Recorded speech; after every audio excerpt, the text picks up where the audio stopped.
All right, well, as you mentioned, Mark, yes, it isn't every day that journalists turn out to be the newsmakers.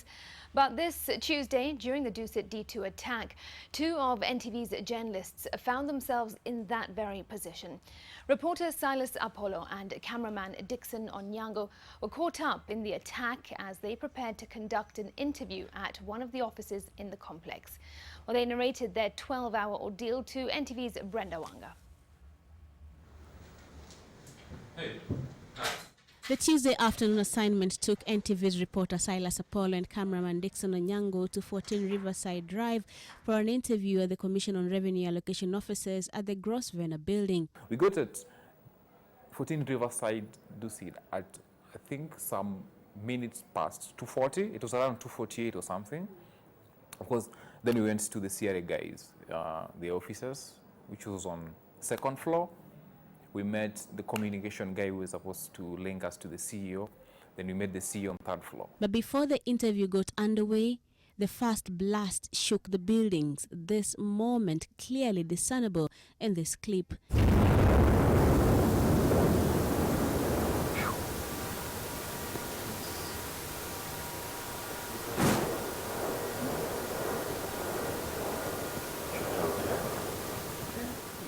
We could hear it from a distance. You know, it's a blast that lasted, I think, a few minutes, you know, and then after that there were gunshots.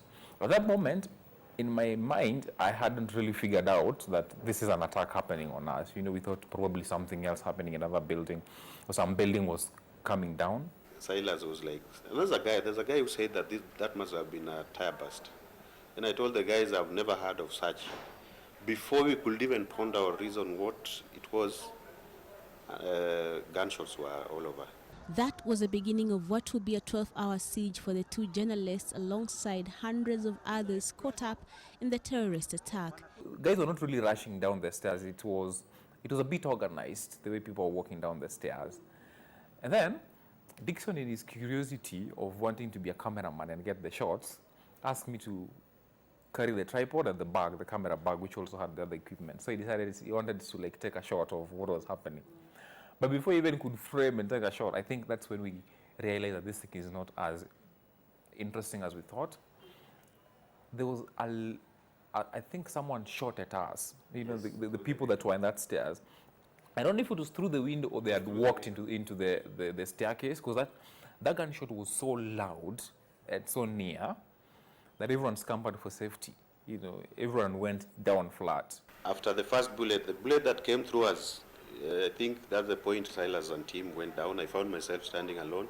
So I also went down, crawled for safety. I couldn't tell where my brother was. So we are in a team of 8, I believe. We went into a room which had 2 doors. In the ensuing melee, Dickson and Silas were separated, each one seeking the safest place to hide from the armed assailants. We are in a team of 8, I believe. We went into a room which had 2 doors. We opened the first door and then went to the next one. But the guy who came last closed the first one, and then we went and closed the second one. You see, inside there, at least we were a bit relaxed, but you know everything, your heart is beating.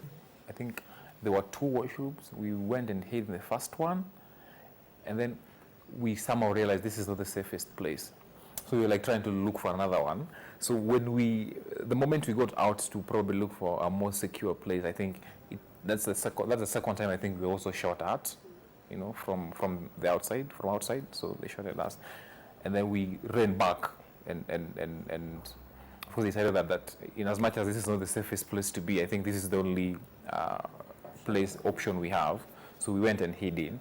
I think we were like 5 people in the first one, and then the adjacent one had like 7 people. Those caught up in the attack barricaded themselves in the offices, flat on the floor. Not a single sound emanated from those trapped here. The silence only shattered by the gunshots fired around them.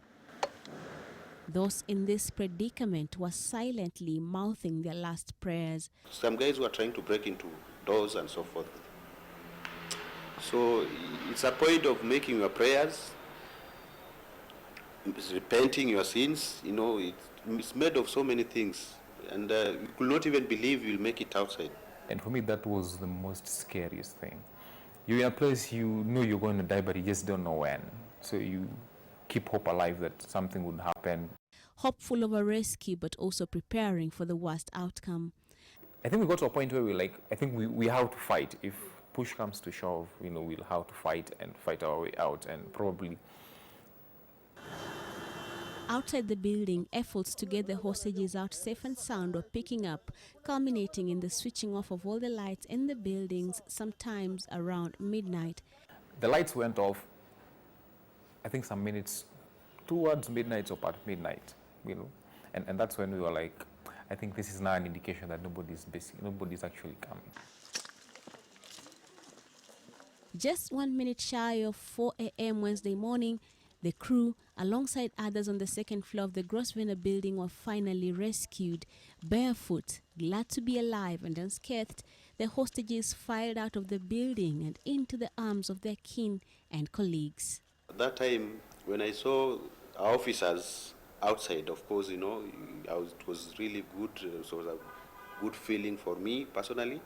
And that's the moment I shouted to my colleagues, guys, the officers are out here for us, and it was a positive feeling. We thank God that we came out alive, and probably for a reason. There's a reason why we are still alive, Brenda, Wanga, NTV.